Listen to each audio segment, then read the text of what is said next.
front of it. My knees don't buckle. I don't waver from what I know is right. I don't waver from the truth.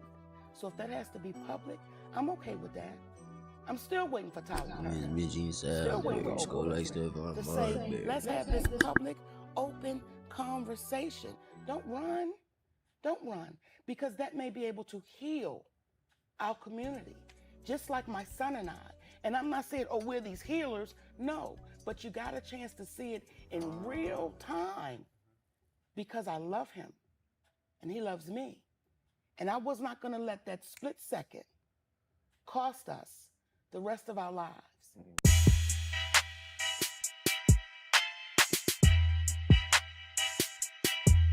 Jay Wayne, it's time to get serious and get back to work. We ain't playing today. Why we ain't? We ain't, because we don't got time to waste like that. Yeah, because we got a real legend. Because we don't have time to play. Yeah, you got to get now, back. I know you feel the same way about this lady as I do. Because you done worked with her before. For sure. And even if you don't work with her or not, if you ever came in prison with this lady, she gave you some love. For sure. Some uplifting. And what she some called positivity. You? And what she called you? My sweet baby. My sweet baby.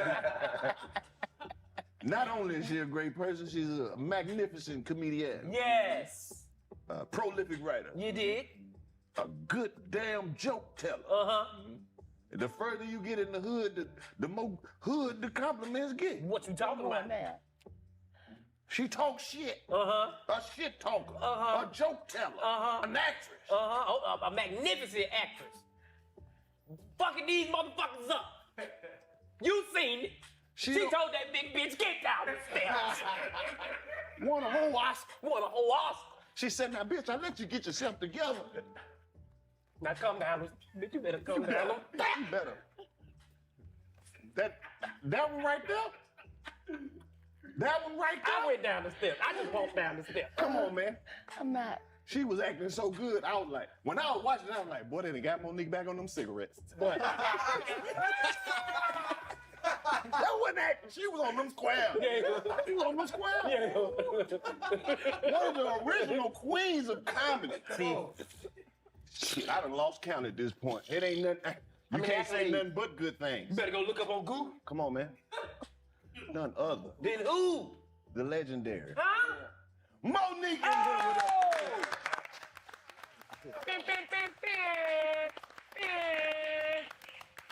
I'm gonna stay up there. You gotta get the sound effects. How long you think the standing no supposed to be? You gotta add a few more to it. Get back up. You gotta get back up. You gotta get back up. You gotta get back up. Legend right here. Come on, man. Come on, man. This is the definition of keeping out the money. For real. Monique, welcome to the 85 South. Thank y'all for having me, You baby. on the couch, Do baby. y'all know how long I have wanted to come sit on this couch? You could have pulled up. Do y'all know how long I have wanted to come sit on this couch? Guess what? We'll get you code to the building. Listen, I'm like, soon as they call, I'm there. Come on. Now y'all know it's late for me, okay? And then when we came down the dark road, Yeah. I said, okay, is everybody strapped? Because we don't know what this gonna be. Everybody strapped. And then y'all opened up the gate. Yes, ma'am. And here we are. Yes, ma'am. Yes. Man, it's so crazy. I don't know we what were to sitting here start. like we don't even know what to ask. We just know you gonna tell us something. ain't shit to ask. I know you got some on your Ain't no mind. questions. I want to know the beginning though on the comedy side. What? Because the work that you put in the comedy game, and like you said, DC, we was talking before you got here, man. It's like you gave me an opportunity so long ago, and you spoke over my life. You said you're a millionaire. You're a millionaire already. You don't even know it. And just for you saying that on the national TV, on the platform, on BET, one of those shows where my people can see me doing it. And it was just 5 minutes, but it had a lasting impression for all the people that I grew up around, the aunties and uncles, you know, the people who ain't mobile no more, who can come to a show. They got to see their boy. And I always wanted to tell you, thank you. And I tell you every time I see you, I still thank you for that moment. Oh, baby. But tell me how it all started for you. You know, I think that it starts the same way it starts for all of us. We're funny. And then somebody says, you should. And then you go do that, I should. And now it's 35 years plus. You know, for me, it was my brother thought he was the funny one and did an open mic night. And the key word is thought. right? He thought he was the funny one, and they booed him. Damn. And I said, you shouldn't embarrass the family like that, because if I was on stage, I would have said. And now we're 35 years later. 35. Yeah. 35. 35. How do you keep that same motivation from day one until like year 35? Like you said, like I remember watching all of it. All of it. Miss Paul, I watched it all. I watched the Park, I watched it all. I just saw it. And then until we met Yes. and our journey aligned and crossed paths. And I also want to tell you, because we were talking outside, I want to say thank you, because that was my movie debut. Yes. And I was among some A1 hitters, but you made me feel so comfortable. You literally, every time I remember you leaning, you was like, you ready? I'm like, yes. You were like, I'm going to throw it at you. You better throw it back. I said, I got you. I was like, my heart started beating. I'm like, ooh, shit. That means she trusts my comedic timing. Right. Yes. So I'm in a spot being a student, and I just want to tell you, thank you. Oh, baby. Thank you. It was a pleasure to sit next to you. Because as I told you then, I said, they're talented people and they're gifted people. And that's two different things.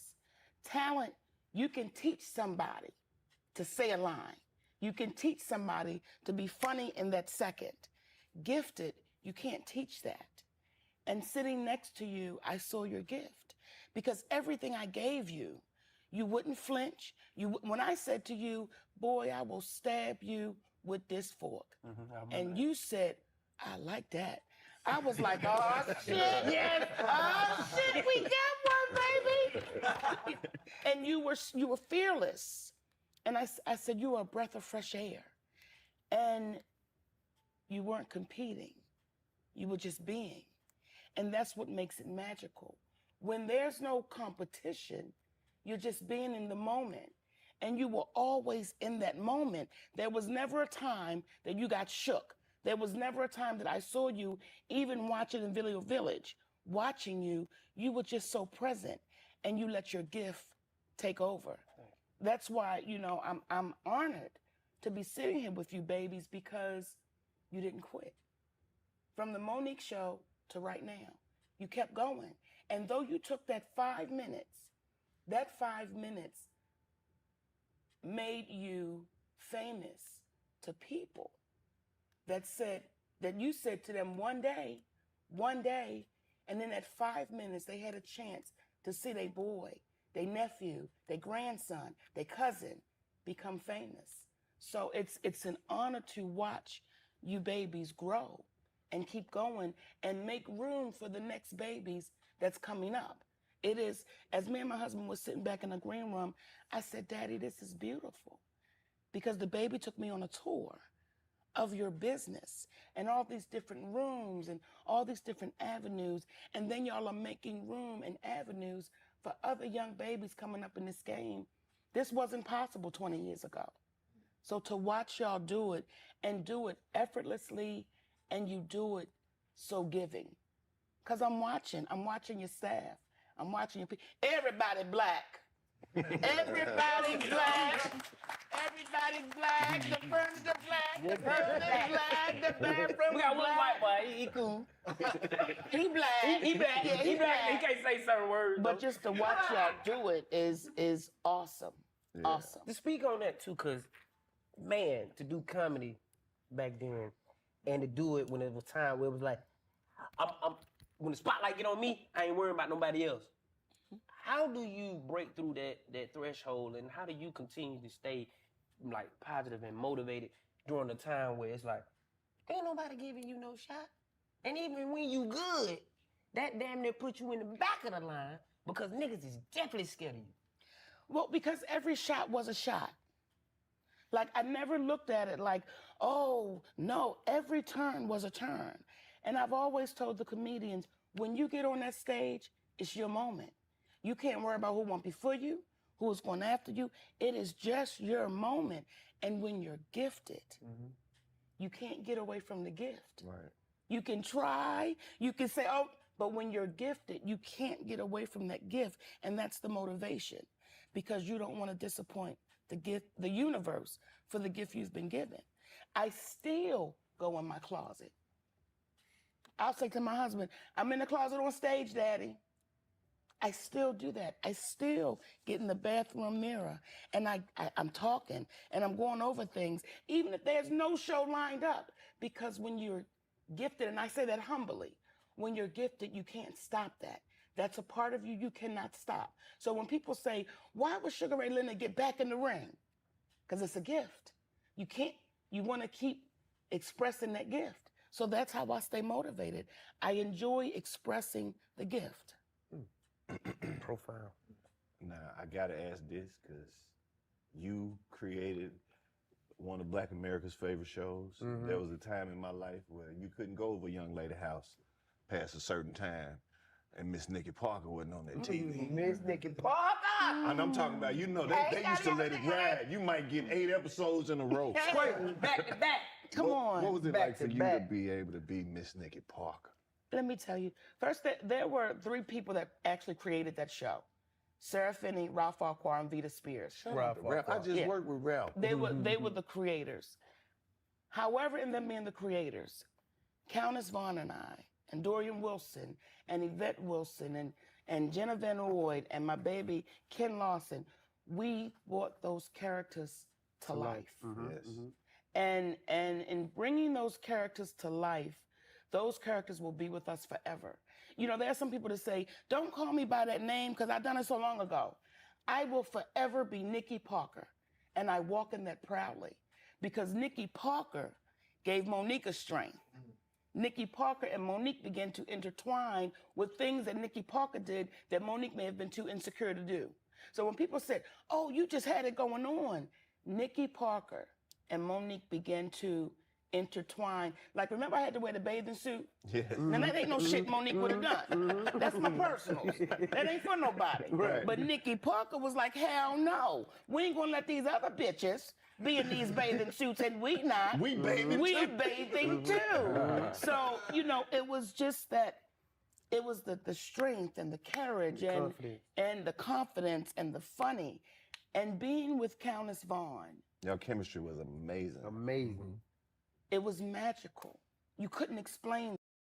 The way I count is fun. You think I was with the Parkers.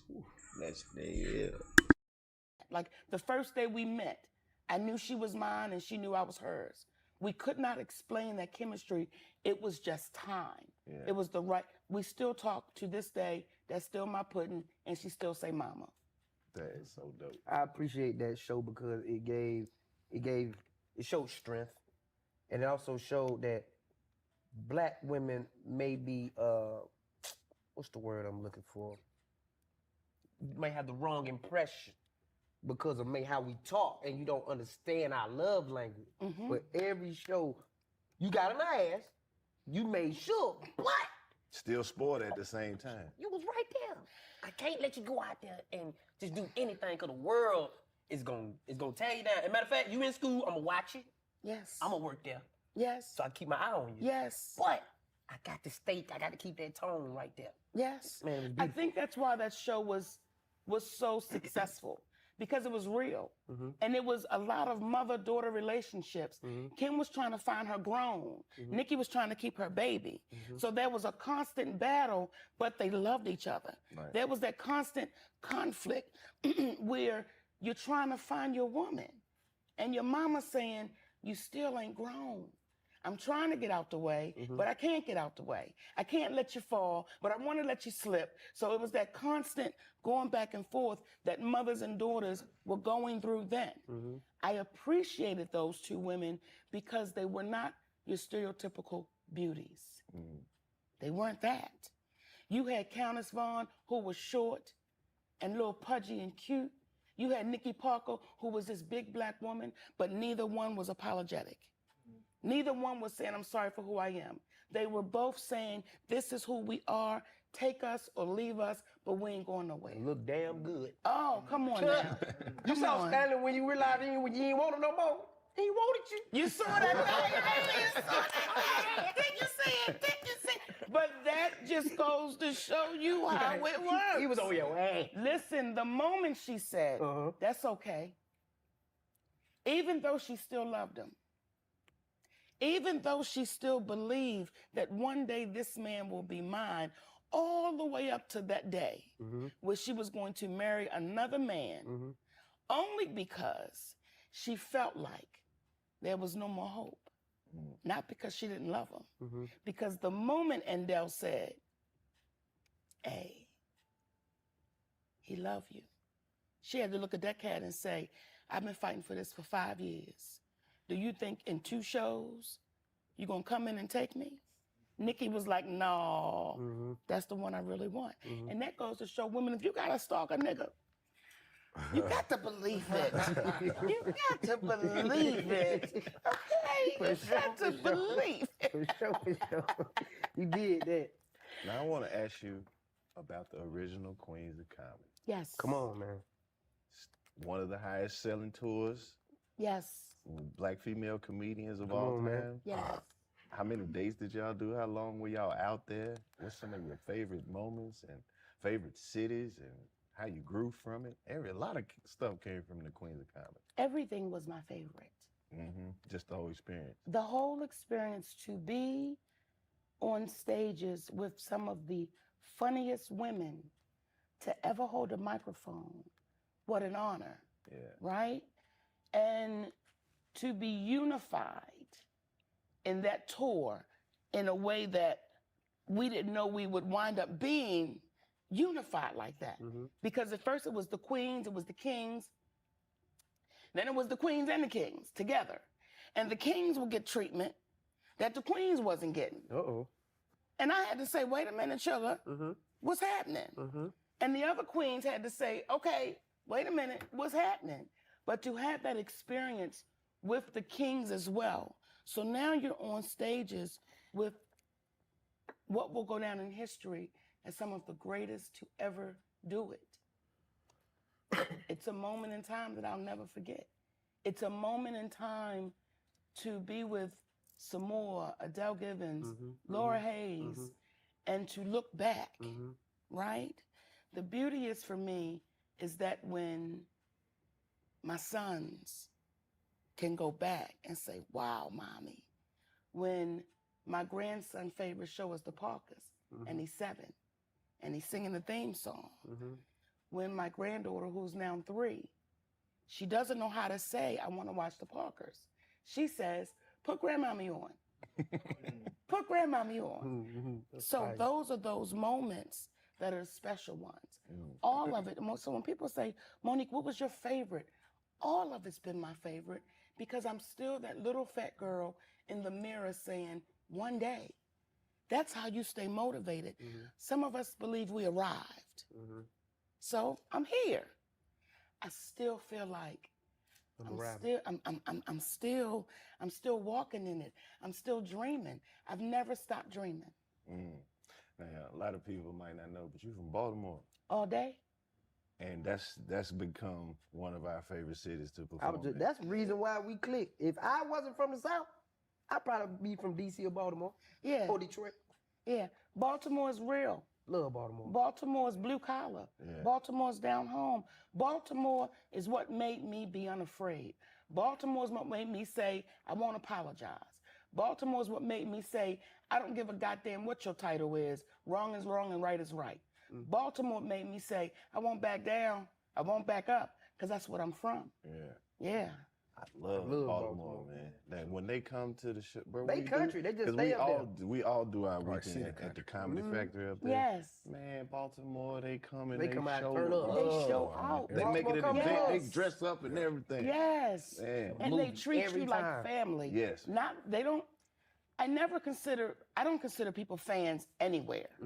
I never call somebody a fan, because that's short for fanatic.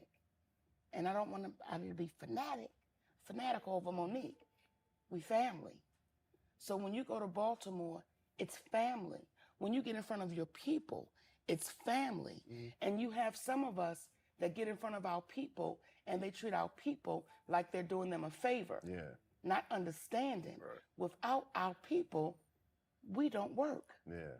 Now I'm about to ask you one of the trade secrets now. Ask it. You know, as comedians, you do movies also. When Yes. you're working on a movie, this take months sometimes, years. Yes. 6, 8 months, 12, 13 months. Do you still feel the need, like, I gotta get on stage tonight? When you shooting a movie or a No. TV show, you don't have to. No. When I'm doing that, I'm doing that. You know, But you still get the itch, like, shit, it'd be a good night to go hit that. no. Only because, I mean, you know, I've been doing it for over 35 years. So do I get the itch to say I'm gonna go to an open mic night? No. Because if I'm in town doing this, that's what I'm focused on. And when I'm done doing that, I go back to my room and then I deal with my family. I don't mix those two things up. Oh, now they said cut from the movie. Now where's their stage? No, no. I don't get that itch anymore to do that. Now, do I still get the itch to do stage? Yes. Yeah. And that's when I go do a show. Tour. Yes. But to just say, I'm going to go down there and go on open mic night. Yeah. Now I heard you say that your brother went on stage and then you Most definitely. and you kind of like told his ass what you would say. What was the first time Monique stepped on stage and grabbed the mic? It was at Burke's in Baltimore. What year was that? 1990. Look, he remember. I Right? remember that. I was with you. Yeah, listen, it was 1990. And wow, right? Right. Like after that night, I said, this is it. Because I knew, and I'll say this humbly, I knew I was going to be famous. I knew that. And I didn't know what I was going to be famous at, but I knew I would be famous. Right. I was a full-figured model. I worked at a sex phone line. I knew that. Time out. Hold on. Let me get the block. I got Go back a little bit. Go I'm back a trying to little be bit. cool, but I'm gonna fight this Go up back on a little that bit. one. And it's a roach. Definitely got to hear And that. I worked at Popeyes. Word. All things involving a microphone.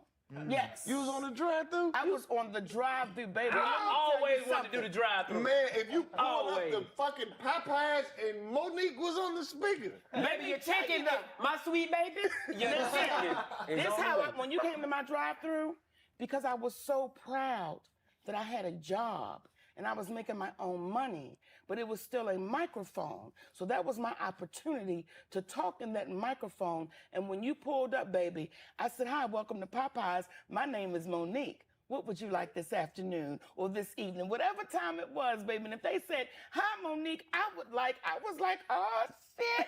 And after I took their order, I would suggest, would you like a hot apple pie with that?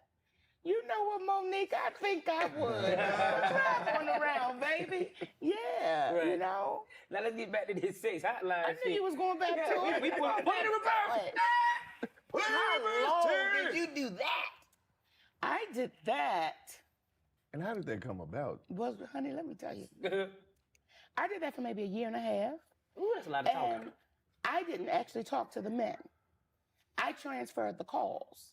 Oh, okay. And there was That's an cool. ad in the paper, and they were paying $9 an hour. Just to transfer. It said customer service. So that's all it said. Customer service. $9 an hour. I'm like, well, what kind of customer service is this?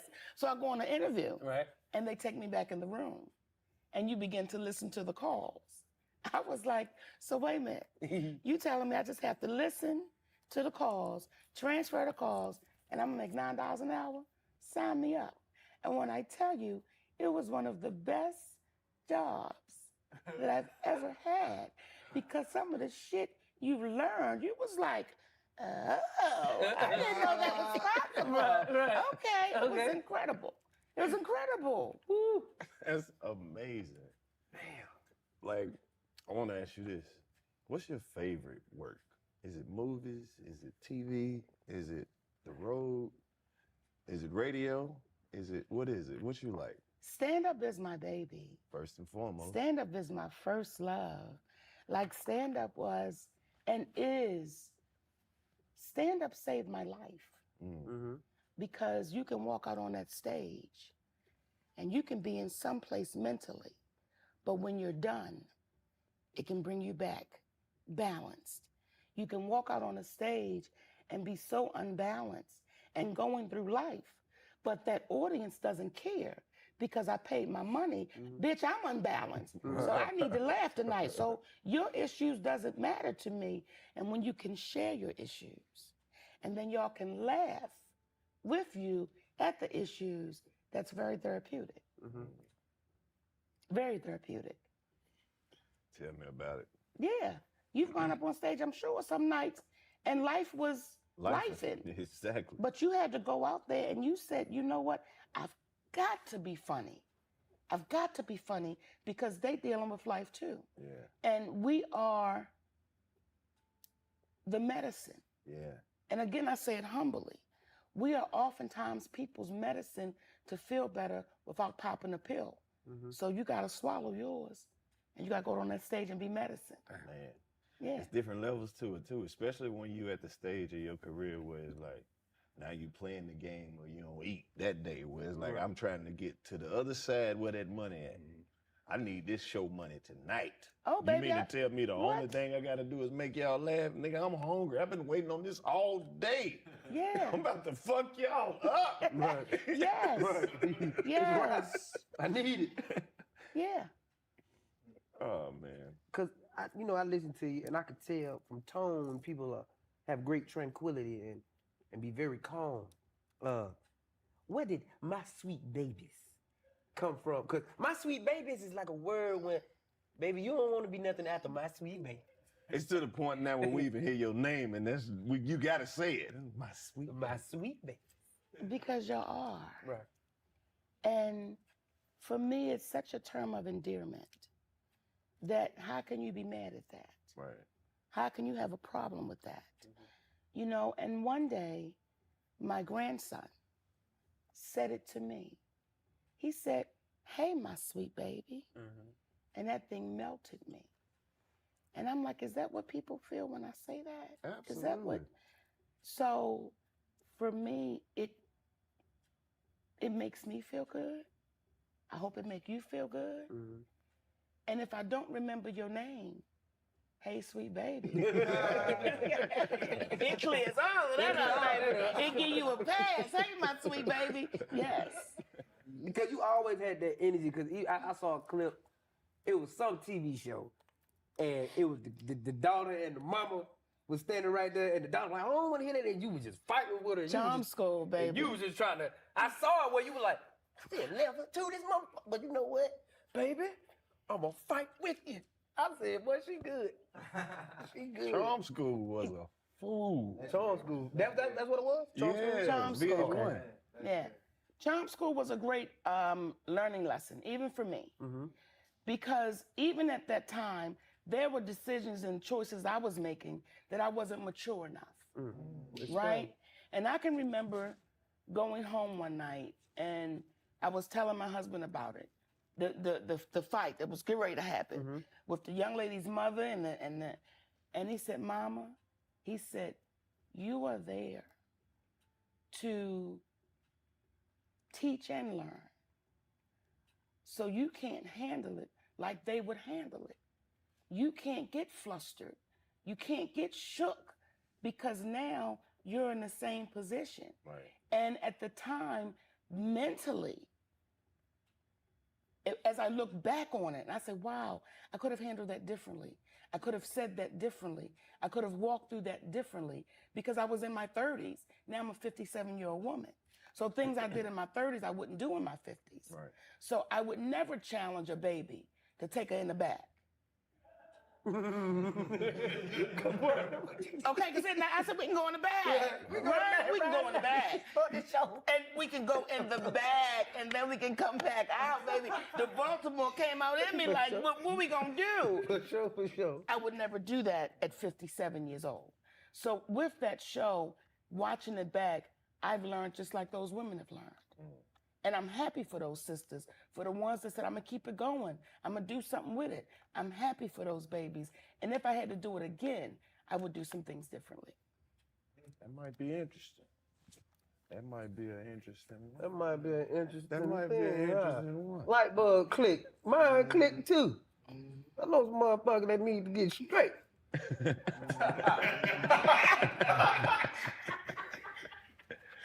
You need to go talk to Monique. We're going to back. Yeah, go in the back, right? She ain't gonna take you to the back, but you need to go talk. I want to ask you There's this. some I would still take to the back. Yeah, have a proper Just a little conversation. proper situation. Just atonement. Now, you Just know, get we it big right. fans of comedy over here, and we've been keeping the records. So I want to ask you, what was comedy like in the 90s?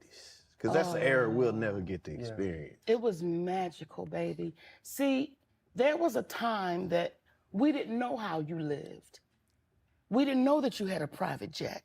We didn't know that you had a yacht. We didn't know that you had 25 cars. We just knew you were funny. And that's what we were going after. We didn't know how Richard Pryor lived. We didn't know how Eddie Murphy lived. We just knew that these people were gut bucket funny, and we wanted to get there. Well, I think for you babies, where it's different, you see people saying, I want to live in a mansion. I want to have fancy cars. I want to get on TV. I want to be in the movies. So sometimes the stand-up can lack because you're chasing what you see on social media. You're chasing what you hear about this person's on Forbes. And you're no longer chasing the dream and the gift. You're now chasing the materialistic part of it, and you've stepped away from, let me just go up on this stage and show my gift. Let me show the universe I appreciate that they chose me. What is something you learned after you made it that you wish you knew on your way coming up? Nigga hit you with some deep shit. That's good. He don't talk much, but when he talk, he talk. He had it too, cause he go away. He be like, Watch this, watch this. Oh, your jaw, your jaw. What's something that I've learned once I got there on my way coming up? That you wish you knew on your way coming up. That I didn't need a bunch of shit. That I didn't need to waste money on a bunch of shit that you don't need. come on, talk. That's Because financial you freedom. feel like when I financial literacy. first got my first check from the Parkers, right? I understood my contract, but I didn't understand it. When I opened up that first check, I didn't quite understand I was getting 22 more of those checks at that number, right? So when I understood that I'm gonna get another check like this next week, Fuck this check. and We ballin'. we are balling, baby. When I tell you I went to Costco and bought shit that I did not need, I bought all kinds All of of it. shit. That road, yeah, that road, but that then road. once you settle in, and once you understand, this is not promised tomorrow. And some of us get in positions where we live these multi-million-dollar lives on Monday, but Tuesday, it was taken away. So now what do? Wednesday, Thursday, Friday. So you start seeing a pattern oftentimes. That's why for me it was important to read the stories of the sisters that came before me. And most of them died broke, unhealthy, and by themselves because they never thought that it would end. Especially when you riding high.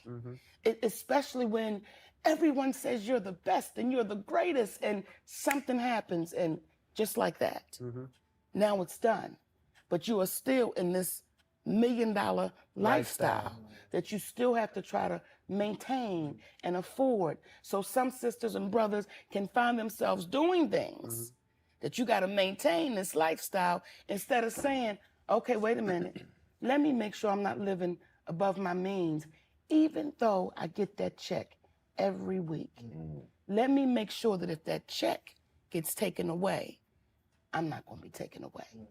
How you deal with people that don't understand and they just begging and asking? Begging and asking. You've got to get comfortable in no. And you've got to get comfortable with your no with no explanation. Because when you say yes, they don't say, why you say yes? They just say, what time can I pick it up? Are you zelling it? Are you overnighting it? But they never say, DC, why you say yes? So the moment you say no, you've got to be comfortable in, why you say no? Because I can. And that's it. And it took me a long time to get comfortable in my no's. And it cost me a relationship with my biological family because I was so used to saying yes that the moment you say no, you become the villain. And that was very uncomfortable. I didn't want to be the villain. So I would say no, but okay, because I don't want you to be mad. I don't want you to be upset. Till you get to a place where you're looking in the mirror and the person looking back is mad at you. Because they're saying everything you said you wouldn't do, you're doing. And now you have resentment for yourself, not for them. Because you're resenting the fact that you didn't keep your word to say, I can't take care of you. I can't take you along. But a lot of things go with that. A lot of us don't want to be by ourselves. So we take people along that we know don't deserve it because you're simply afraid of being by yourself. And then you look up and you have people that you got to get mad at yourself because they said, bitch, you knew who I was. Right. You knew I was a taker. But now you thought something was going to change. You just have more to give me. Yeah. So you have to get comfortable in your no and be okay with that. You hear that, motherfuckers? There's no, no. I still need that $200. No, I nigga. still need that I want to $200. ask you this. Is there anything left you want to do? Yes. Yes. There's so much left that I want to do. I want to learn how to bake a goddamn chocolate cake from scratch and it don't tilt. That's what I want to learn how to do. Well, I know how to do it. Wait a minute, sugar. That was judgment. Okay. No. I'm sorry. No. You said it tilt. No. Slow your roll Your now. cake be falling, man. Listen here, I'm getting better at it, though. I'm getting better. Because oftentimes in this business, we get so caught up in business. And people say, what's next? And you don't even think to say, you know what? My grandbabies. You don't think because you only think to deliver business. I've had to learn to separate that. It's like, I hope tomorrow is next. Because today is beautiful. So if I just get to tomorrow, what a blessing that will be. So when you say, what more do I want to be? I want to continue to be the best wife, the best mother, the best grandmother, the best friend. The business is the business, but the business won't be there when I'm taking that last breath. The business won't be there when I'm sick. The business won't be there when I'm going through it. So what's next is going to be what's next. Yeah. But I hope I get as much time with my family that I can possibly get. How did you adjust to living your life publicly? Because I saw where you just reconciled with your son. Yes. And then like, that's life. That's life. And you get what I'm saying? But Yes. for you to have to do it publicly, knowing that it would happen, but being on the world's timeline, how do you adjust to that? Just when you going through regular life shit in front of everybody. It's what it is. And if my situation can help your situation, I'm willing to go through that publicly. If a mother and a son was able to reconcile, watching me and my son, I'm able to go through that publicly. And as long as I'm telling the truth, I don't give a damn who sees it or who hears it. It's a part of what we do. You can't live your life and they not know what you're doing. Now, some things you can say, I'm gonna hold this just to me. I'm gonna keep this right here. But everybody's watching now. So if you see it, I'm not gonna run from it. When my son went public, I couldn't run from it. It was right there. It was what it was. But as I said to him, time will heal. Time will heal. And because I have a king, it didn't make my knees buckle. Because I have a man that says, we're going to stand in this together, mama. Whatever they throw at us, we right here. And because you mine, I'll stand in front of it. My knees don't buckle. I don't waver from what I know is right. I don't waver from the truth.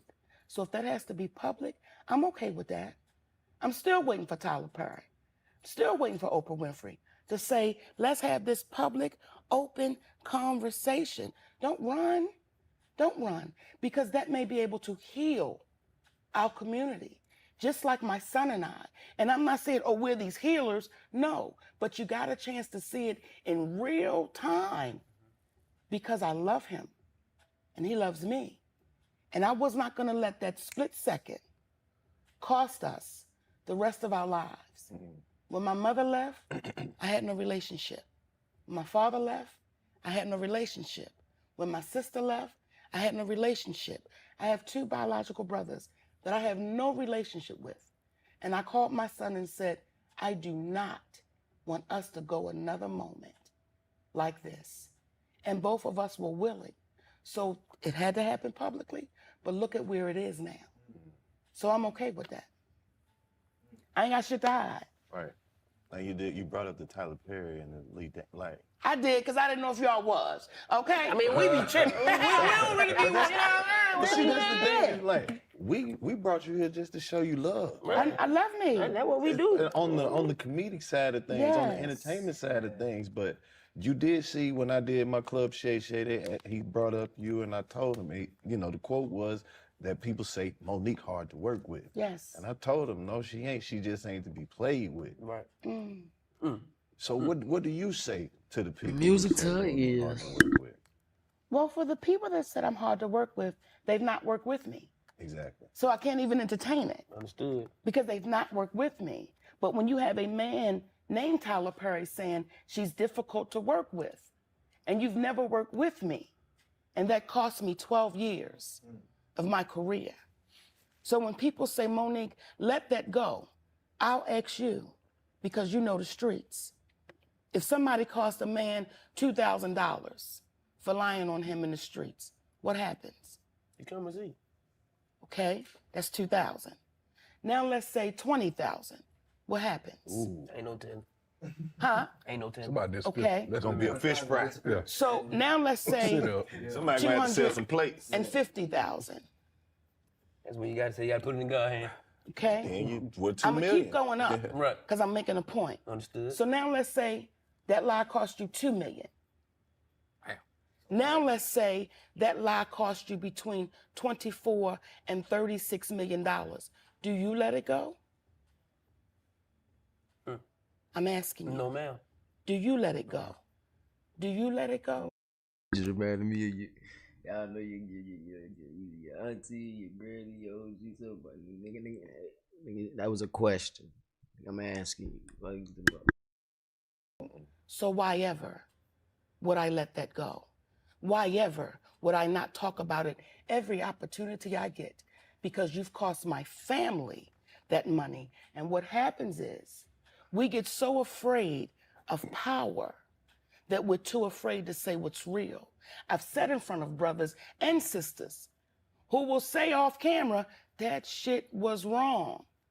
But the moment the camera comes on, I don't really know if I want to say this, because we get afraid of what will be taken from me. What'll happen to me? I keep saying it out loud because I know there's sisters that came before me that are no longer here, that they couldn't say it because they were too afraid to say, that one cost me, that one did this, that one did that. I'm gonna stand for each one of those sisters and for the ones that ain't even here yet until they make it right. I'm unapologetic about that. I'm unapologetic about saying you've got to make it right, because that's why our community keeps getting treated the way it gets treated. Because we've been told from slavery, let it go. You don't want to upset them. I don't give a goddamn who's upset. I don't give a goddamn who's tired of hearing it. I'm going to keep saying it until that black man and that black woman and Lionsgate makes this right, because you cost my family generational money. For the other people that's cowardly and say, I would just let it go, that's your business. My business says never let it go, and that's a part of entertainment. So I appreciate you saying, hey, mama, we brought you here to show you love. This is a part of it. This is a part of it for the next black woman that says, I won't be quiet. Because if I keep being quiet, it lets the next black woman get her ass kicked. Go talk. Just let that sit for a minute. Yeah, Let that simmer. Just let that sit Let for a it minute. simmer. My mama always said, when you got your ass whooped, just walk to the room. Yeah. Don't say nothing. Take a nap. Don't even look at nobody. Simmer like Mike Jack. Shit, we saw it too. Shit. Listen, with Precious, with that strip, right? Did you feel any type of way as because I know that's not you, right? So like, did you feel any type of way doing that movie? Like, was it some point you like, God damn, like who wrote this shit? God damn. Like, did you say a line? Did you like, bitch, get your fat ass down? I'm sorry. I don't, come on, sweet baby. That would never say no Like, shit like this. because it was just so intense and like, damn. When Lee first sent me that script, when I got to page 10, I called him up. I said, what is this shit? What is this? He was like, bitch, I know. It's different, right? And when my husband and I were reading that script, he said, Mama, he said, don't judge her. Just become her. That was it. So when he said action, Lee said, this bitch is a monster. When he said action, I was a monster. When he said cut, I was Monique. That way it was just that easy. It was just that because it allowed us to play. Like, how far can we go? Like, how far do you want to push this damn envelope? And yes, when he said cut, I was like, Gabby, you okay, sugar? Because shit, you okay? I didn't mean that. Are you good? You crying for real. Listen, there's one scene, and this is what Lee has said to me. He says, after the scene, he said, bitch, that was the most brilliant shit I've ever seen. The way you grabbed your heart and you bent over. Is that Lee Daniels bitch, talking? you are incredible. I said, nigga, I can't let you believe that. I bent over because I was laughing at that bitch because she kicked her slipper down the steps at me. So I had to bend over so I didn't mess up the scene and bust out laughing. Damn. Yes. I got to go rewatch that part. Yes. Go to the part with the slippers. Watch the part. Watch it. You'll see me go, because I'm trying to hold the laugh back. Yeah. In the middle of some intense shit. In the middle of it. And she was like, that's what she comedian doing time. up at the top of the steps. I'm Because like, the cameras can't see her. they can't see her. So I'm in it and I'm like, oh, And she's shit. trying to fuck you up. Oh, it was so good. It was so good. It was so good. Yeah, we That's played. fire. So Well, after, I'm- such, oh, I'm good. sorry, look, after such an intense scene and movie, You did you have to gotta reset? excuse him. He don't never talk sometimes. After such an intense scene, Like, get back to yourself after the movie. Snap was out done. of it, like snap back. you got that Like boy you just have feeling to snap good. back. Look at it. You know, I've had people ask me that. Like, did you have to get deprogrammed? Yeah. The moment he said cut, I was Monique. Nice. I didn't take that anywhere take with it me, home. but You didn't take no, the the moment he cigarettes said home. cut, Yeah. shit was done. Yeah. Let me ask you about Fat Girls though, Yes. because you really made Black History. I don't know if you know that. Talk Because there's to not me. many movies centered around a romantic comedy, centered around Yes. a big beautiful black woman, Yes. and it must have resonated because y'all did the budget on $3 million, but made like 18 box office. Come on now. Boy, you was Googling. I love Nigga, that. nigga, The Nigga music, cheating. the entertainment, and the money and music and movies always fascinates me. You know? Yes. So talk to us about that and how they connected, and what was it like carrying such a heavy role. Jay, we ain't trying to get a podcast, man. What? Right. He Not right. because but real shit, that's one I'm of talking those about- classic yeah. you would call hood movies because that's right before everything went digital. So right. when we was watching shit like that, we were actually going and picking it up and going to Blockbuster and renting that and buying that, and you know what I'm saying? These are movies that people People were still talking own about it like, at hey, the boy, you better go crib. see that movie. Yeah. Yeah. He went crazy. Yeah, Fat Girls was this brilliant sister, Niggas the K, wrote that, right? And when she first sent it to me, at the time, my sister, my biological sister, was working in the office, and she told that woman, Monique's not accepting scripts right now, right? And she was like, okay. Well, I didn't know anything about that. And then just so happened, I'll say about 6 months later, she got that script in my hands, and I could not put it down.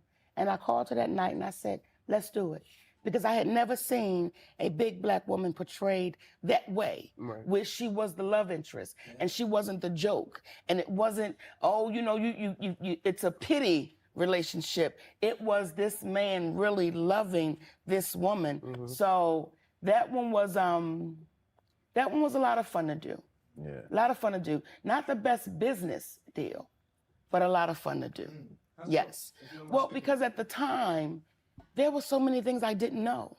there were questions I didn't know to ask. And people aren't going to volunteer the information. So I didn't own any of Fat Girls. I was simply a worker. And though that's my image. So what happens is when my husband did come on and I said to him, I need you to be my manager. He was like, Mama, that ain't what I do. Until he saw how things were going down and he knew I got to step in. Yeah. So we made no more deals like that after he came in as my manager. Now everything we do, we have to own some of it. Yeah. We ain't saying we got to have all of it, but Some of it. that's my image. That's our work. We got to have a piece of it. If you making money, shouldn't we make money? Talk your talk. That's it. Talk your talk. And you on tour with Cat? You still doing dates with Cat? No, I finished with Cat in May. Okay. And when I tell you, y'all, that tour was a tour. I know that tour was off the chain. That tour was a tour. I had never seen a machine run that way. And Cat Williams ran that machine because when you see those arenas and you see all the trucks and, I mean, the brother just had that machine running in a way where it was just a lot of fun. It was a lot of fun. To walk out on those stages and you standing in front of 10,000, 15,000, 20,000, and you're just that love and that enjoyment, and it's like, wow, get it, brother. But I still love a comedy club. Yeah. Comedy club. Can't run from the comedy You club. cannot. It's so intense. It's right there. It's right there. Come on. It is right. It is in the moment. I can look at you and tell if you in it or if you're not. So now I gotta ask, you gonna do some club dates? Is that on the? Well, I just did a club date. I did Rob Stapleton's club. Okay. Ooh, Social Fuego, in the Bronx. Yes, baby. Rob Stapleton. Yes. Hey, Rob, man. Yes. Got to go to And Social Fuego, when man. you do the Bronx is in New York, but it's in the South. Like you still walking in front of a Southern crowd. It's that down home, dark liquor. Let's get it. They in there, too. Yeah, They in there, I too. still love a club. I still love a club. That's what's up. Got Monique in the building, baby. I fucked with Sauce You did? hard, bro. Cause like you said, it's got the down home feel. Yes. With the Spanish infusion. You did your shit, Rob, with that one, y'all. That's all right Yes, there. yes. There's a lot of clubs we go to where it be like, this is a cool room, but it ain't one of them. Then you go to places like Baltimore Comedy Factory. Yeah. Like, this on the schedule every year. I'm stopping through here every year. I used to own a comedy club For real. in Baltimore called Monique's. Damn, we need to open it back up so we can go back in there, Yeah, Monique's. Yeah, That's hard. yeah. I had one in Miami. What's some of your favorite times in there? We gotta see. Send us some pictures. My I want to favorite see. times in Baltimore. And Monique's at your club. Oh, baby, listen. Who you brought through They there? was gonna shut us down a few times. Shit was crazy. Fire marshal showed It up. was a black comedy club. Okay, we ain't have all the shit all the time. Right. We ain't have all the things. Who the liquor license name is? Listen, well they took it. Damn. So the people loved it so much they would bring us the liquor. Right. Come It on, was man. it was that. Listen, one night the fire marshal came, right?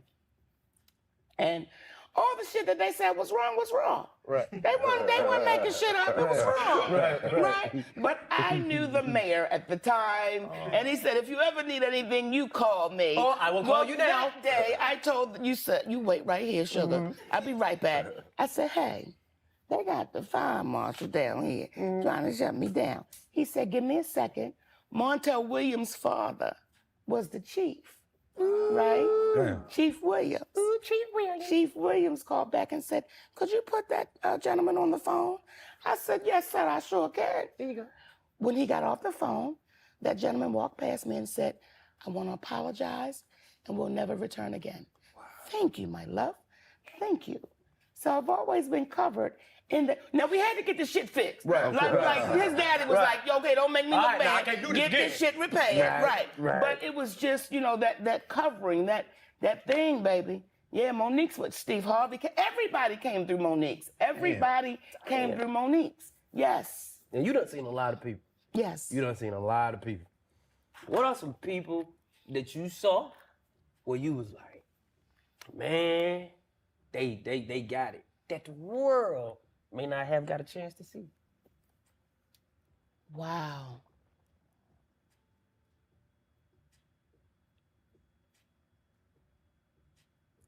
That I saw that the world didn't get a chance to see. Mm-hmm. The ones I saw that I knew was special, the world got a chance to see. Mm. So there's, you know, I can't think of one that didn't make it, you know. At least had a shot. Yeah, or at least had a shot. Mhm. Yes. But the babies that came through, and we were babies. You know, everybody was after that. I want to be funny like Richard. I want to be funny like Eddie. I want to be funny like, not I want to be rich like. Mm-hmm. We wanted to be funny like. Mhm. Yeah. Mm-hmm. But all the ones that came through that was supposed to get it, they got it. What Yeah. was your Def Jam experience? Def Jam. Yeah. Def Jam was 'Cause incredible. you rocked that motherfucker so Tore it hard. down. You know, it's like some of them sets you watch and then you see people rip. Right. But it's like some people get off stage like God damn, I wish I would have. If I could just, that moment right there, because it like, I guess people don't realize it just looks so much bigger just watching it. Because it seemed like if you get a great moment on Def Jam, you knew the move was coming. You knew something coming. It was like something. Def Jam was great. Mm-hmm. I remember when Def Jam first came out, and I was seeing all the sisters do it, and I hadn't gotten a call. And I was like, wow, everybody done it and they ain't called me yet, right? And then I get the call. And I remember when Def Jam went on tour, and the sisters, you know, they were all getting these dates, and I was like, they ain't invited me to do the dates yet. But when it was my turn, I got 15 dates, right? So I had to understand that when it's your turn, it's your turn. Now I got a Def Jam story. Where's my camera? Joe Torre, I'm telling on your ass. I'm telling on your ass, Joe Torre. What you do? Okay? And I'm also telling on Tommy Davidson. Okay. I'm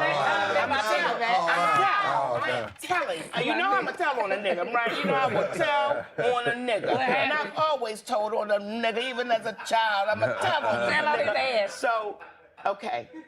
I get my first Def Jam date, right? Okay. And we sitting in the back at the catering. Right. So I said, wow, I'm the last female to really be invited on the tour. And Joe Torre says, that's because you're not funny. Damn. And there was nobody else to choose from. Now, this is my first date, right? So I'm like, oh.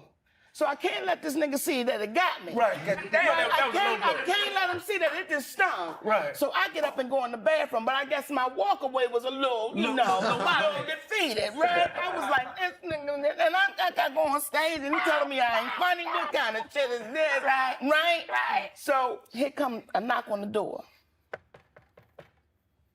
I say, yes. He said, Monique, it's Tommy Davidson. Let me in. Now, he don't know if I'm shitting. He don't know where I'm going, but you let me in this damn bathroom. Right. I opened up the door and he came in and he said, let me tell you something. You go out there tonight and you kick their ass. Don't listen to what he had to say. He was just so big brother in that moment, and I never forgot it. He was like, when you hit that goddamn stage, you take all of that and you crush that shit. You don't take that shit with, like he was just so, like that pep coach before I went out. And I never forgot that. So to be able to play with him on the Cat Williams tour. Yeah. And that chemistry. I just, when I would watch him perform, Tommy Davidson is one of the most brilliant comedians I've ever seen do it. Because he can do a show in front of kindergartners all the way up to elderlies. And it's the same show. Now, I cannot do that. Okay? It'll be something different. But to watch him do his thing, I will forever honor him. Because that night, he don't know how impactful he was coming in that bathroom saying, don't listen to his ass. Go out there and do your thing. Damn. Joe Torre, that's fucked up. That's fucked up. That's what you did, Joey. Joe probably like, man, ain't even mean that shit, man. That's what he did. Ain't mean that shit, man. But it was great. Like, it was great. He didn't smile with it. That was Joe when he had the vest. That was Joe when he had the vest, baby. That was Joe. That was. So you, that shit hurt. That was Chicago. I was like, That shit hurt. That was, girl, I know you want these nuts. you know, I was like, let me catch it. Yeah. Let me get right. Appreciate that time, man. That's some real nigga shit. Yeah. But it just made me stronger. Yeah. Like, it just made me be like, all right, then, it's part of it. Because when you're new to it, you don't know. You don't know that somebody can say some slick shit. You don't know. You're just thinking, everyone's good. This is so good. This is all these black people, and we're going to go and do wonderful things. You don't know that somebody could say that. And when he said it, it was like, the part of, because I'm a fighter. Right. I was like, what? But I said, let me get up and go catch myself. Yeah. Damn. And that night was a great time. Went crazy. Rocked it. It was a great time. It was a great time. Did you come back and be like, yeah, fuck nigga? Nope. No. Nope. I've never said, for as many years as I've been on stages, and before my husband was my husband, he was like my brother, right? And I would call him, he'd say, how did it go? And I said, I had a great time. I will never say I got a standing ovation. I would never say I rocked it. I would never say I ripped it tonight, because I always felt like I would then be taking it from the universe and making it mine. So even now, I have great times on stage, but that's what I say. We had a great time. I won't say I got a standing ovation, because then I make it mine and I take away the gift and it becomes what I did. So after 35 years, baby, I still say, don't I, Daddy? We had a great time. That's it. Now, I gotta ask you this. Did you think that they would get so mad at you saying, take them goddamn bonnets off? You ain't say nothing wrong. Yeah, every time I see a bunny down the airport, I be like, she said that shit. Yeah, I be saying that You shit. ain't going to sleep. That shit goes on the pillow. I didn't think the older ones would have something to say. I understood the younger generation. That's why I didn't take it personal, because I understood it. I didn't think that the older ones would have something to say. That was the part that was like, you have a problem with me saying, be your best? What's wrong with you? Like, what's happening? So when I did say, and I still stand by it, when you wear that Halloween costume, that's what you look like. Halloween. You have on the bonnet, the pajamas, the slippers. That's a whole costume. And when did we get there? When did that become okay? When did we say that was acceptable? So again, I'm gonna go back to let it go. We got so used to letting shit go. Just let it go. Don't say nothing. Well, we let it go, and now that's what our babies think it's supposed to be. See what happens when you let shit go? Yeah. Mm-hmm. You let it go for so long, it becomes normal. Mm-hmm. So when I see him in the airport, excuse me, and I don't see as many, I want to play him fair. I do. At one point, it was every third one. And you're like, what kind of shit is this? Now I see them not as often. And when I see them, if we lock eyes, right? If we lock eyes. Go to the back. If we lock eyes and they look like they're open, I say, come here, baby girl. You're too beautiful to walk around like that. She'd be like, I know, Auntie. Let me go take it off. But if I see one and we lock eyes and she look like, bitch, I've been waiting for you to say something to me. I be like, go on about your business, bitch, because I'm go on with yourself. Go on with yourself. But if your man happens to look at another woman, he should. Right. He should. Right. You're nothing to look at. If you out and you looking like a whole ball of mess and your man happen to look at something walking by, he should. That's only fair. You're not giving him anything to say, look at my girl. Look at how she representing me. Look at how she representing our family. So I still stand on that. Not backing down. Yeah. Talk to talk. What the girl say? Clack it. Do the little stupid shit. Can't stand it. I know a lot of the up and coming young women comedians. I know they get to rap with you from time to time. Yes. What kind of advice are you giving the up and coming female comedians? Keep going. Unapologetic. I can't tell you how many times someone said to me, cussing like that won't get you nowhere. You got to change your act. You got to do it this way. You got to do it that way. Do it the way your gift allows you to do it. Yeah. And if you get out the way of that, you'll be fine. Yeah. Just keep going. Explain that, because you hear some comedian, they be like, gotta clean up. You want to do it to get to clean up. But you like, man, I'm just me. I have to clean for you. I'm gonna be real. My shit ain't for kids. Book somebody else for that. That's it. I ain't tripping. That's it. There's room for everybody. Understood. There's room for you to go to the church and speak about Jesus and comedy. There's room for you to go to the strip club and speak about pussy and funny. There's room for you to go to the regular club and have dark liquor and add all of it together. There's room for everybody. So for you to say you must change, you're not for me. And I'm okay with that. One of my favorite Everybody's not gonna MoniQue get it. jokes is a dirty joke. It's not a dirty joke, it's an honest joke. When the nigga said, "What about the KY jelly?" You said, "Nigga, put it on a biscuit, nigga." Absolutely. Shit, you went back. You went back. Yeah. And that's the fun part too. When somebody can say, I remember when you said that. Yeah. I remember this part. I remember that part. One day I was dropping my grandson off to school, right? And in the car it was three generations. And all of them knew me differently. Right? The youngest one knew me from the Rugrats. And I played Aunt Moo, right? Once I started talking, they was like, that's Aunt Moo. Then the middle child knew me from the Parkers. Then the older one knew me from Def Jam and all of those moments. So to be able to live through that, what a blessing, man. Absolutely. How did you like doing the animation? Come on, man. You know, that's a whole fun ass bag to be in too. When you first get in this business, there's no 101. Right. No one sits you down and say, this is 101 of entertainment. No one says, here's the handbook, no one goes over shit with you. You just have to figure it out. So when I first got called for animation, no one told me how to do goddamn animation. So I thought I had to do different shit. So they was like, you have to be an otter. Well, I don't know what the goddamn otter.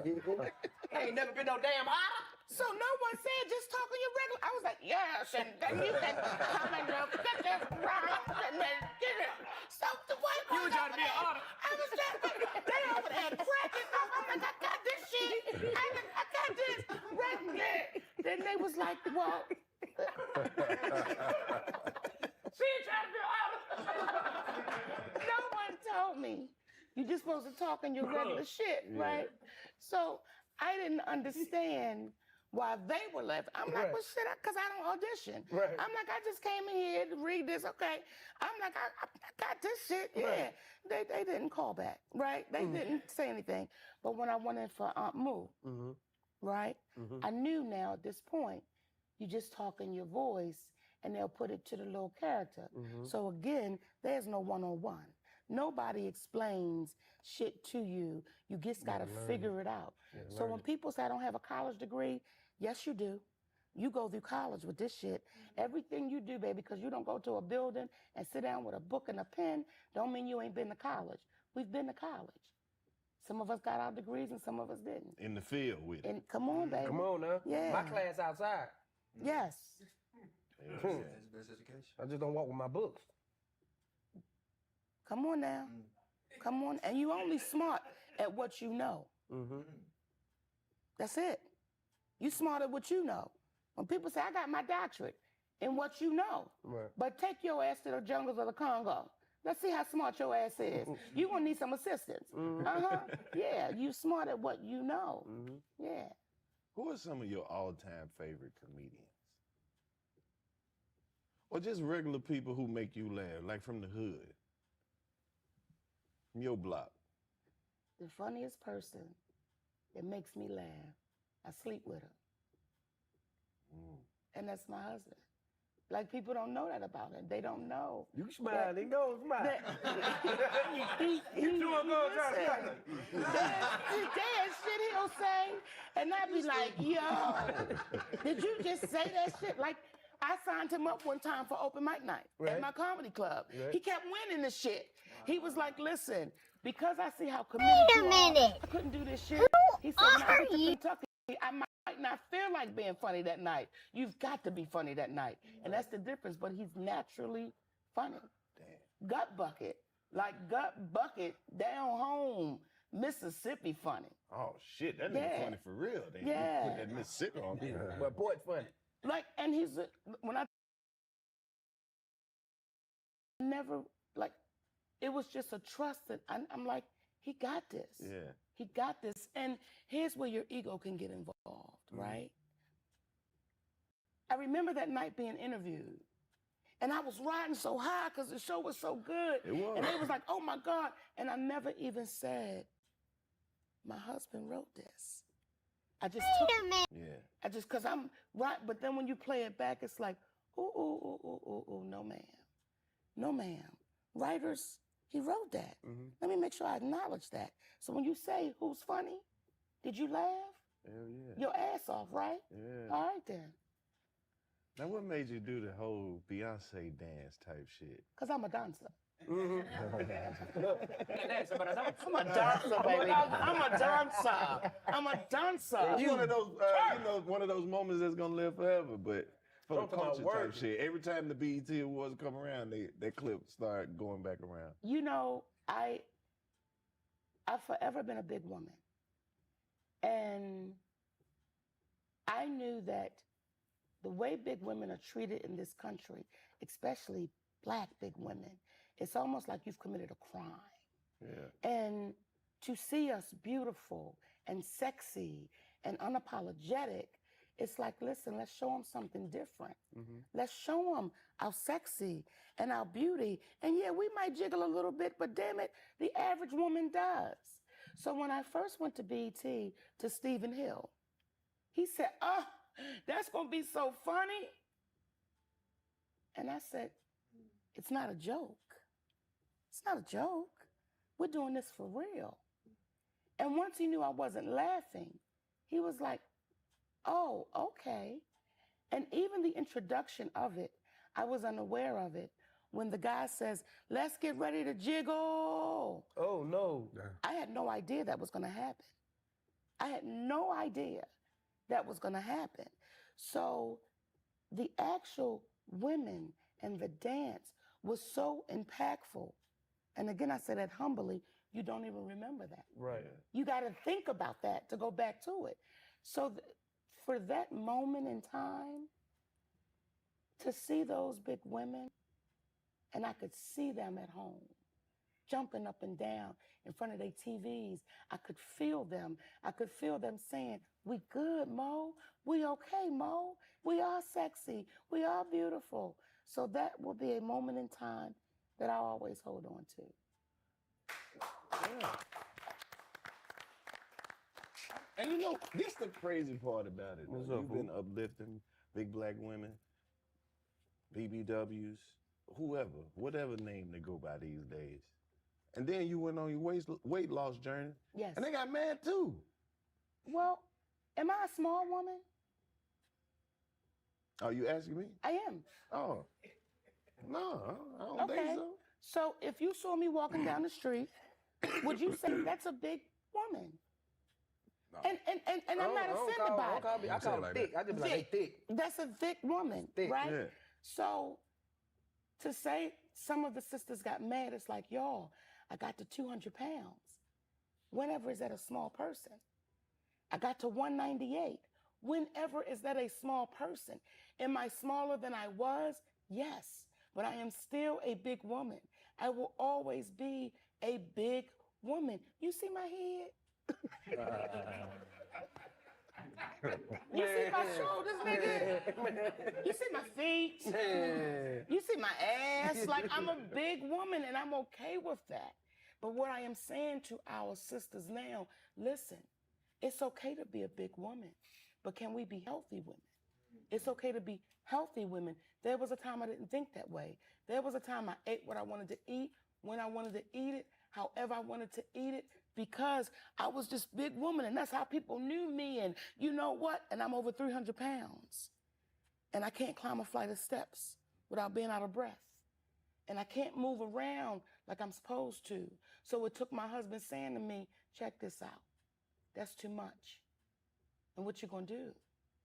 And when you've never been loved the way that I'm being loved, you have to make a different decision to say, I want that. I want that kind of love. I want to love back like that. So I'll never be a small woman, but I don't want to be close to the cemetery due to self-neglect. So I hope our big, beautiful sisters can understand when I say that. And don't get it twisted. Sometimes people think because you're big, you're unhealthy, and because you're small, you're healthy. Sometimes it's the complete opposite, baby. Because if you don't take care of your body, I don't give a damn what size you are. That's why I started the Monique's Movement. It's on the YouTube channel. It's a free workout. Come on there and get your workout in.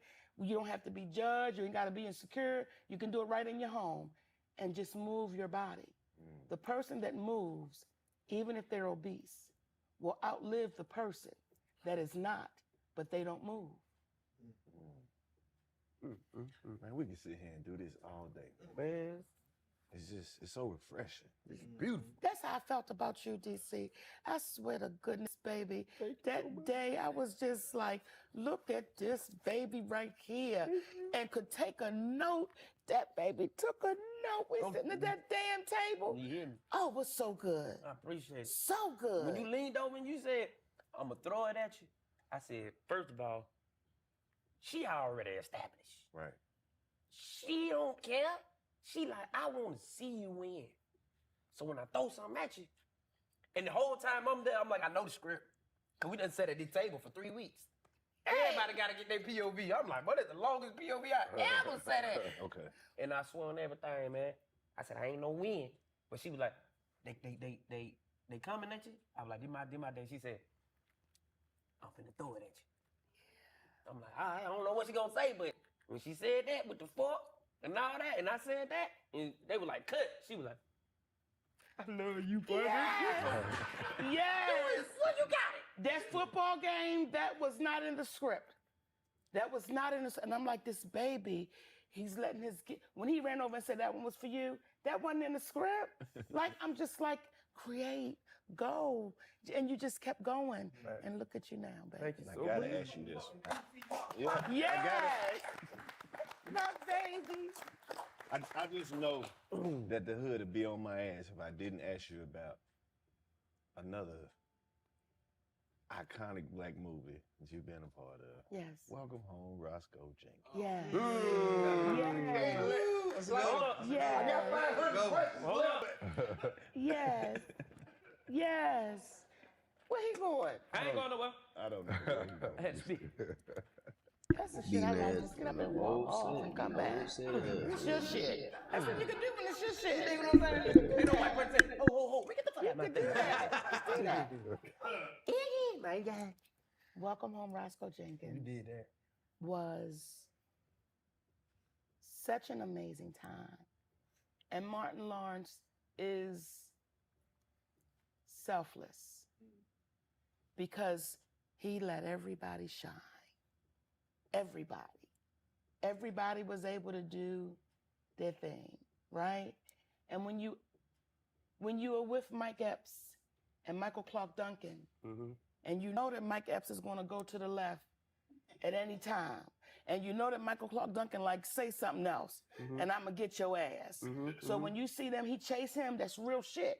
That's not scripted. That's not nothing. That is real. Like, it was just so there. And then Martin Lawrence says, "Come on down to my trailer."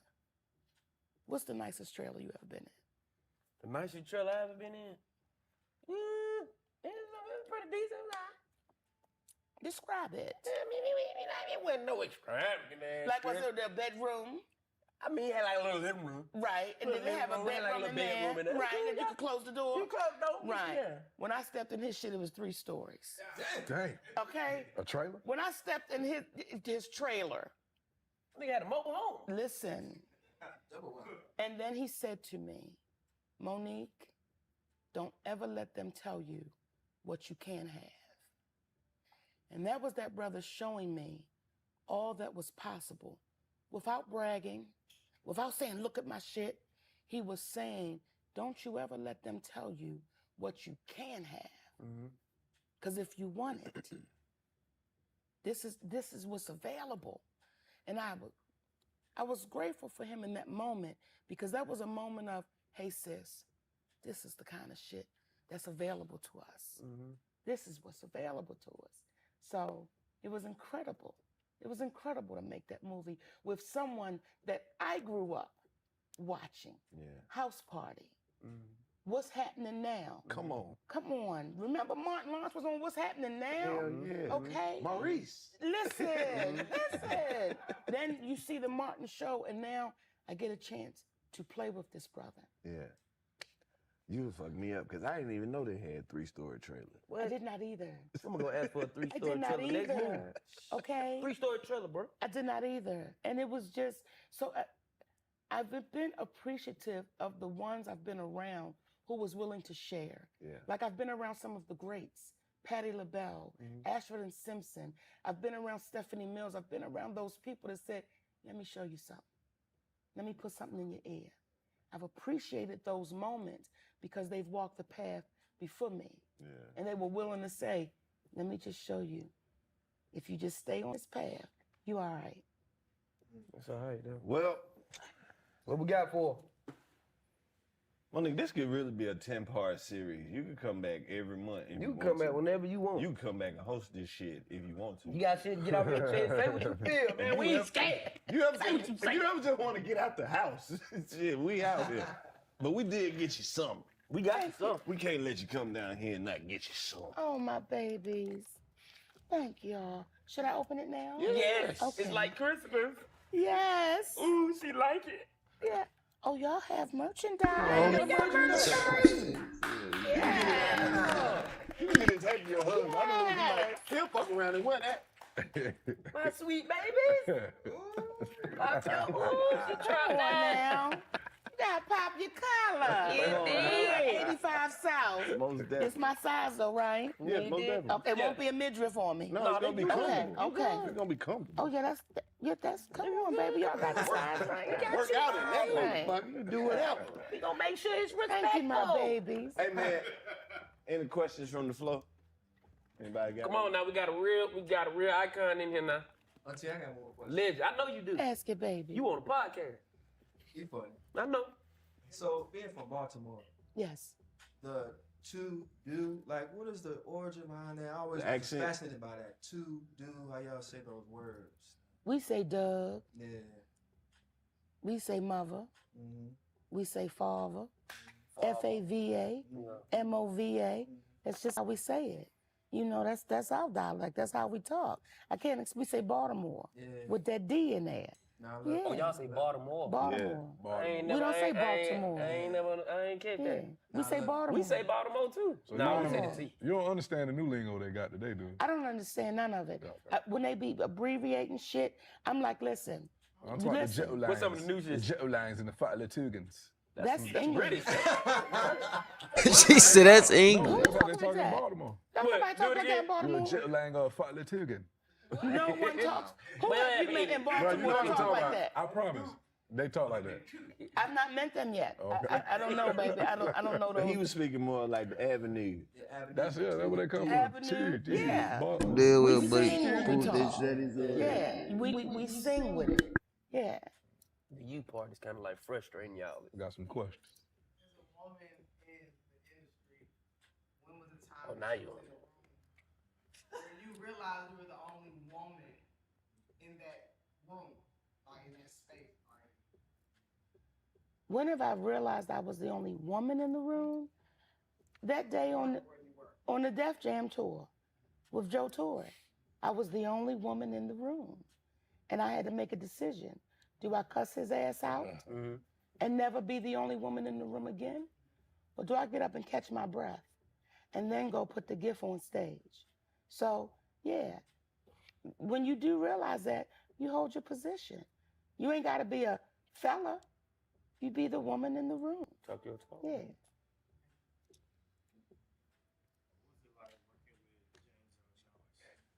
That's such a great question.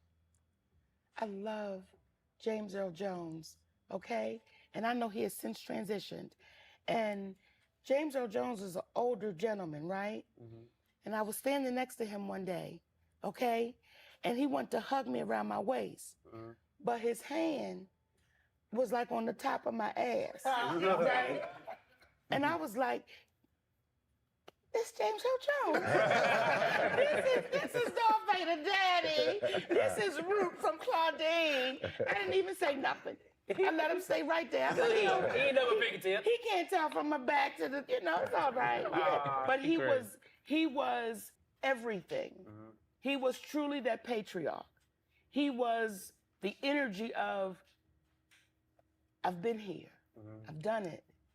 I'm going to share my gift with these babies. He was that. Just like Danny Glover. Like, to work with Danny Glover on Almost Christmas, Danny Glover was everything. He was like the OG. We would watch Danny Glover do this, and this is OG shit. This is how you preserve yourself. He would sit at the dining room table and do this. When we were in cut, he would go to sleep. When it was time to go, he was up in it. We are young. We going. But I just watched him. I watched him say, let me preserve. When it's my turn, let me go.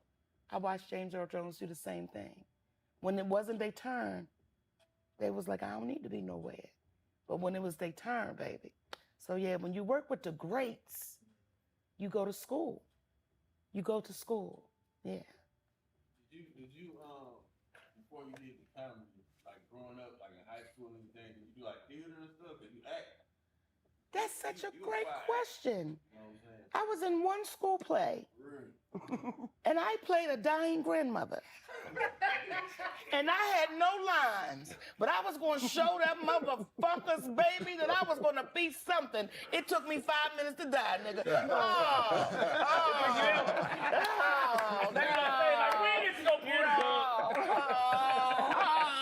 I didn't even care about the other bitches lying. Yes, just one school play, baby. Yeah. That's funny. So, not to get too much into me, but my mother was a Sultan and got pregnant with me. And I was born into a family that had a stronghold of hatred, toxicity, and anger. So when I hear you say that you didn't have a relationship with your parents and you have siblings that you don't have relationships with, but I see you have such a soft and loving heart. How do you make the choice to forgive and not be consumed with hate and anger towards people that you want to have a relationship with and choose to love? Like, how do you do that?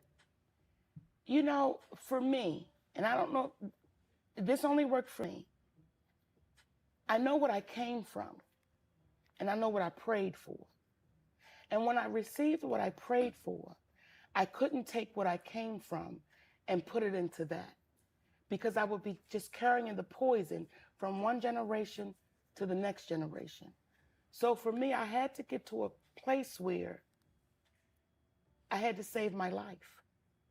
And I had to really appreciate and respect the family that I prayed for. I asked for a second chance.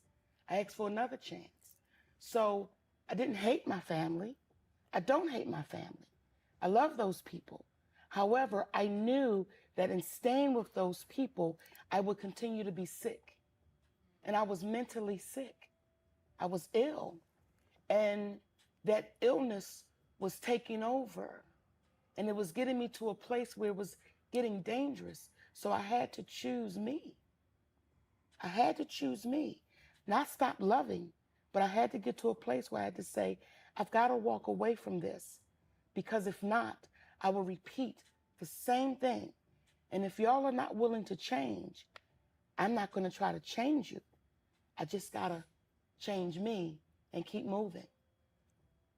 And I think too, and it took me a long time to do that. So I don't want you to think that that's something that's just like, oh, girl, you just got to walk away. It took me years because you were always told that's your family and you get down for your family. And I don't care. I will not get down for people that will not get down for me, regardless as to who you are, because you will wind up in a place of misery and you'll start taking your last breaths saying, I wonder what would have happened if I would have only done that. So as long as you still got breath, baby, be happy. Be happy.